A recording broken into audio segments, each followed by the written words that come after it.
Welcome back my family. आप लोग कैसे हो? आप लोग मेरे यूट्यूब चैनल पे स्वागत है मेरे लक्ष्मी रिएक्शन में। तो फ्रेंड्स, आज हम रिएक्शन वीडियो बनाएंगे। इस्लाम को खिलाफ बोलने वाला हिंदू पंडित बन गया, कुरान का मुरीद बन गया, तो उसके ऊपर रिएक्शन वीडियो बनाएंगे। तो वीडियो शुरू करने से पहले सब्सक्राइब कर दीजिएगा, लाइक कर दीजिएगा, बेल आइकन पे क्लिक कर दीजिएगा। आने वाले हर एक वीडियो की नोटिफिकेशन आप लोग को मिलती रहेगी। तो प्लीज सपोर्ट कीजिएगा, मुझे भी आगे बढ़ाइएगा। वीडियो शुरू करते हैं। यानी आप पहले एकदम ऑपोजिट थे। वो जो किताब लिखे टोटली एंटी इस्लामिक था। बाद में अभी जो है आप एकदम पॉजिटिव अंदाज में, ब्यूटीफुल अंदाज में, बहुत सारे मौलवी भी आपको मैच नहीं कर सकते। पूरे मौलवी करके नहीं बोलता हूं, बहुत सारे यानी उलमा में भी हर आदमी के पास जो है वो जो बोलने का तरीका जो है हर आदमी के पास नहीं हो सकता है।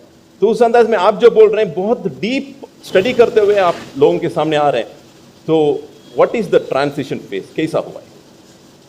ओम पूर्णमदः पूर्णमिदं पूर्णात् पूर्णमुदच्यते पूर्णस्य पूर्णमादाय पूर्णमेवावशिष्यते। ओम शांति शांति शांति। एक अखबार निकलता है उत्तरी भारत में, दैनिक जागरण, बहुत मशहूर, सबसे ज़्यादा पाठक हैं उसके। उसमें एक लेख छपा था, दंगे क्यों होते हैं। बल्लाज मधोक, जो बुजुर्ग लोग हैं उनको जानते होंगे, बल्लाज मधोक को, उन्होंने एक लेख लिखा था और कुरान मजीद की कुछ आयतें दी थी। तो वो आयतें देखने के लिए कि क्या वास्तव में सही है कि नहीं, मैं इलाहाबाद में एक दुकान में गया और मौलाना फ़तेह मोहम्मद खान साहिब जालंधरी और मौलाना अब्दुल पारिक साहब की हिंदी का अनुवाद ले आया और उसमें हमने देखा तो वो कुरान मजीद की वो आयत वैसे ही मौजूद थी। तो मुझे लगा कि ये बात सही है और मैंने किताब लिखी, इस्लामिक आतंकवाद का इतिहास। बाला साहब ठाकरे को बहुत पसंद आई, उन्होंने उसका अंग्रेजी ट्रांसलेशन कराया, the history of Islamic terrorism के।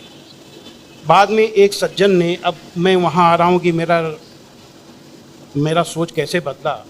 मुंबई के एक व्यापारी ने मुझसे कहा कि स्वामी जी, आप जो काम कर रहे हो उसमें फ़ंड की ज़रूरत है, फ़ंड आपको नहीं मिल रहे, आप ऐसा करिए, किताब इस्लाम पर लिखिए अमेरिका के लिए कि वास्तव में इस्लाम से अमेरिका को खतरा है, तो आपको अच्छा खासा आपको वहाँ से रॉयल्टी मिलेगी, आपके सारे काम चल जाएंगे। लेकिन वो बड़ी किताब होनी चाहिए। उसको लिखने के लिए मैंने हज़रत मोहम्मद सल्लल्लाहु अलैहि वसल्लम की जीवनी पढ़ी। जब जीवनी पढ़ी तो जो कुरान मजीद की आयतों को मैंने आतंकवाद से जोड़ा था कि इन आयतों की वजह से आतंकवादी बनते हैं, लेकिन जीवनी पढ़ने के बाद मुझे लगा कि ये आयतें आतंकवाद को रोकने के लिए हैं, आतंकवादियों को। सुभान अल्लाह। क्योंकि उनमें जो युद्ध का आदेश था वो आतंकवाद और आतंकवादियों के विरुद्ध था। तो मुझे लगा कि मुझसे बहुत बड़ी गलती हो गई, एक धर्माचार से ऐसी गलती नहीं होनी चाहिए। और वो गलती क्यों हुई? वो गलती का जिम्मेदार मैं नहीं था, उस गलती का जिम्मेदार अनुवाद करने वाला था, जिसने ये नहीं बताया कि आयत का मतलब कैसे समझें।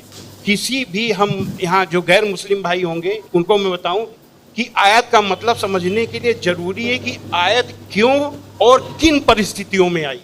ये जब जानेंगे तभी सही अर्थ मालूम होगा। तो ये जानने के बाद मैंने एक दूसरी किताब लिखी, इस्लाम आतंक या आदर्श, यानी इस्लाम में आतंक नहीं, आदर्श ही आदर्श है। और इसका हम दूसरा उदाहरण और हम दे रहे हैं क्योंकि हमने एक दूसरी किताब भी लिखी है। एक बार मैं जा रहा था, अभी थोड़े दिन की बात है, तो एक सज्जन से मेरी बातचीत होने लगी। मैंने कहा इस्लाम में आतंकवाद है ही नहीं। तो उन्होंने क्या किया, अपने मोबाइल में दिखाया एक इंटरनेट से कि आज से 100 साल पहले ब्रिटिश पार्लियामेंट में एक भूतपूर्व जो प्रधानमंत्री विलियम ग्लैडस्टोन थे, उन्होंने कुरान मजीद को लहराते हुए उसके बारे में कुछ नेगेटिव चीज़ें कही थी। तो मुझे बिल्कुल अपनी बात याद आ गई कि जैसे मैंने गलत समझा वैसे विलियम ग्लैडस्टोन ने भी गलत समझा, और उसके जिम्मेदार वो नहीं, अनुवाद करने वाले थे, क्योंकि उन्होंने सही अनुवाद उसको सही ढंग से एक्सप्लेन क्यों नहीं किया। तो मुझे लगा कि अब इस पर भी एक किताब लिखने की जरूरत है। तो मैंने एक दूसरी किताब लिखी है, कुरान जीने की कला। वो अंग्रेजी हिंदी में है, वो छपी है जामिया नगर में, जो जमात इस्लामी के मरकज़ से छपी है अंग्रेजी में। इस्लाम एन आर्ट ऑफ लिविंग के नाम से अंग्रेजी में भी छपेगी। अब इन सारी चीज़ों जो मैंने इस्लाम को देखा, कुरान को देखा, उसके हिसाब से मैं एक छोटे से निष्कर्ष पे पहुंचा कि इंसान में इंसानियत लाने के तरीके का नाम इस्लाम है। और ये जुमला नहीं है, ये जुमलेबाजी नहीं है कि मैं अपने तरफ से मैंने कोई एक मुहावरा कह दिया, एक जुमला फेंक दिया। ये बात दलील के साथ मैं बताऊंगा और मैंने दलील के साथ देखा है। ये इंसानियत के दुश्मन है काम, क्रोध, मद, लोभ, मोह।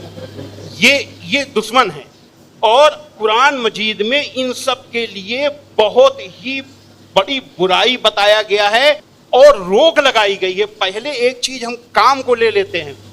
काम यानी कि किसी भी महिला को, किसी भी औरत को अपनी बीबी को छोड़ करके और दुनिया की जितनी महिलाएं हैं उनको अपनी माँ, बहन, बेटी समझना, ये कुरान में बहुत ही सख्ती से पालन करने के लिए कहा गया है।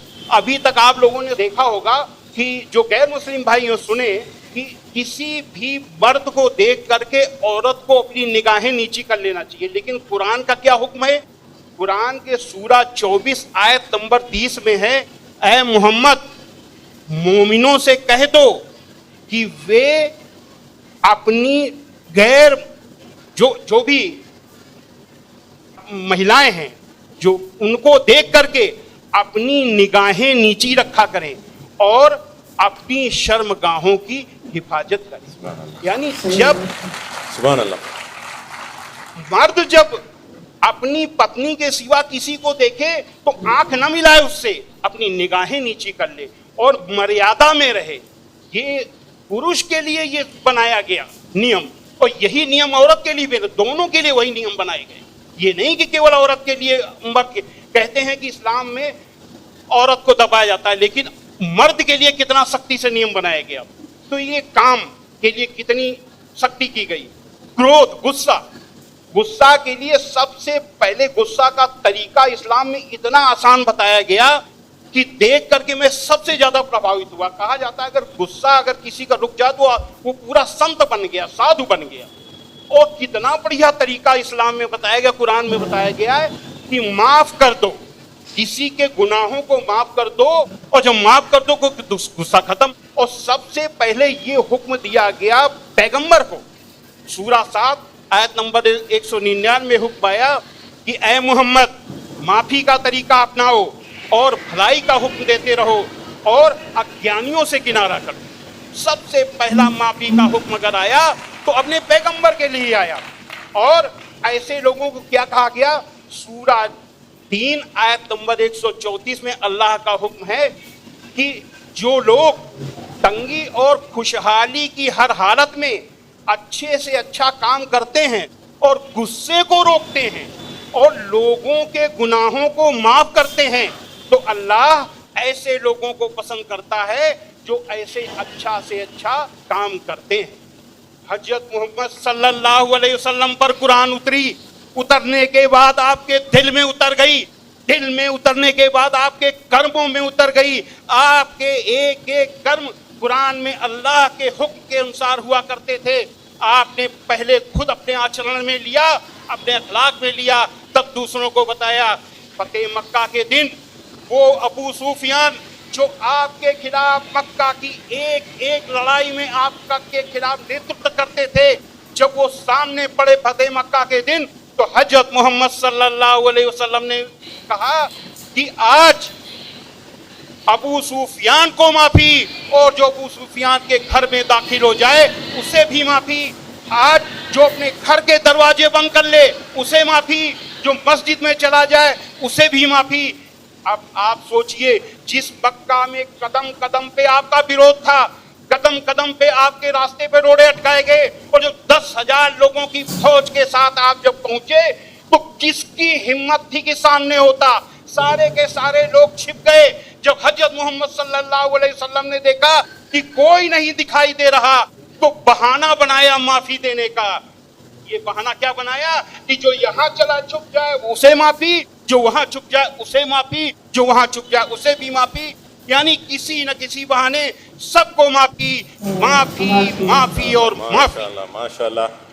स्वामी जी, आपको रोकना मेरे दिल में क्या है, ख्वाहिश तो नहीं है, मगर मैं पैनल डिस्कशन कंडक्ट कर रहा हूँ अभी, इसीलिए आपसे एक सवाल भी मैं करूँगा। मैं समझ रहा हूँ आपके जो रिसर्च बहुत डीप है, फिर भी एक सवाल मैं आपसे पूछना चाहूँगा। अभी आपको ये रिसर्च होने के बाद क्या आपको ये लग रहा है कि मुसलमान जो आजकल के बहुत सारे मुसलमान जो है वो खुद जितना आपने रिसर्च किए अक्सर लोग रिसर्च नहीं करें, क्या ये एक वजह हो सकता है? मेरे हिसाब से मैंने जो भी मसाइल यानी समस्याएं दुनिया में देखी हैं, उन सारी समस्याओं का पॉजिटिव हल कुरान मजीद में मौजूद है। बस देखने की जरूरत है। जो ईश्वरी किताबें होती हैं वो बहुत ही रहस्यमयी होती हैं, उनको समझना आसान काम नहीं है। उसके लिए तन और मन दोनों की पवित्रता चाहिए। केवल शरीर नहाया धोया ना हो, केवल शरीर की को पाक करने की ही केवल जरूरत नहीं है, मन को भी पाक करने की जरूरत है। जब शरीर और मन से पाक होकर के आप देखेंगे तो उसका राज समझ में आएगा, आपकी हर समस्या का हल कुरान मजीद में मिल जाएगा। और उसी नजरिए से आज का मुसलमान कुरान मजीद को नहीं देख रहा, इसीलिए समस्याएं पैदा हो रही। Thank you. फ्रेंड्स, वीडियो खत्म। तो फ्रेंड्स, इस वीडियो में बताए गए हैं कि जो हिंदू पंडित थे जो कुरान के खिलाफ मतलब जहर उगलते थे, तो जब कुरान पढ़े हैं, जब उसको रिसर्च करे हैं, तो उनको समझ में आ गया है कि कुरान में मतलब हर एक परेशानी के हल है। मतलब कुरान से कोई किसी का आपत्ति नहीं है, कोई परेशानी नहीं है।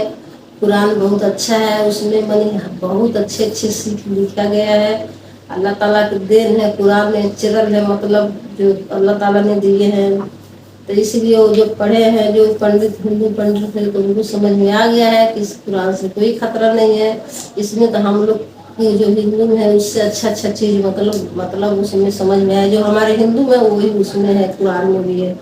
मतलब कहने मतलब यही है कि हम काम क्रोध मोह जो हम इसमें फंसते हैं, जो हम कहते हैं, उसमें सब लिखा गया है। उसमें तो उसमें ऐसे लिखा गया है, जो काम क्रोध मोह जो होती है कि ऐसे मतलब इसको बहुत ज़्यादा मतलब तरीके से मतलब बताया है, इससे ज़्यादा खतरा से बताया। मतलब कि काम क्रोध जो होता है बहुत बेकार होता है, एक बुराई होती है। हम छीनने में गुस्सा हो जाते हैं, क्रोध करते हैं तो पूरा घर तबाह हो जाती है, पूरे लोग बर्बाद हो जाते हैं। तो ये बात बिल्कुल जायज़ है, बिल्कुल सही है। तो ही कुरान में भी लिखा गया है कि जो काम क्रोध की बोलते हैं, वैसे कुरान में लिखा गया है कि हर चीज़ से सीख मिलती है। उसमें बहुत अच्छा लिखा गया है, बहुत बढ़िया है। मतलब पंडित बताए हैं, हमको तो सुन के बहुत प्यारा लगा, बहुत अच्छा लगा। लोग जो बोलते हैं तो भ्रम है, ऐसा कुछ भी नहीं है। उसमें सब बढ़िया चीज़ है, सारी अच्छाइयाँ है। औरत को मैंने बुराई से नहीं देखना चाहिए। अगर औरत को हम देखते हैं तो अपना जो नज़र होता है, अपना सर होता है, नीचे झुका लेना चाहिए।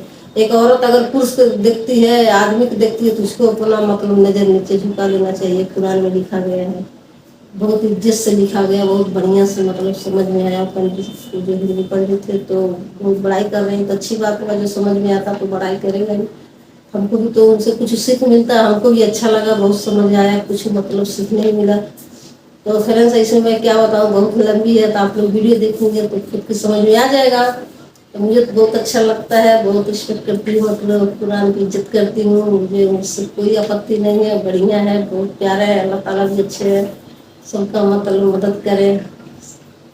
तो फ्रेंड्स, सब्सक्राइब लाइक शेयर कर दीजिएगा, बेल आइकन पे क्लिक कर दीजिएगा। आने वाले हर एक वीडियो की नोटिफिकेशन आप लोग को मिलती रहेगी। तो प्लीज़ सपोर्ट कीजिएगा, आगे हमको बढ़ाइएगा। तो मिलते हैं नेक्स्ट वीडियो में। तो बाय बाय फ्रेंड्स।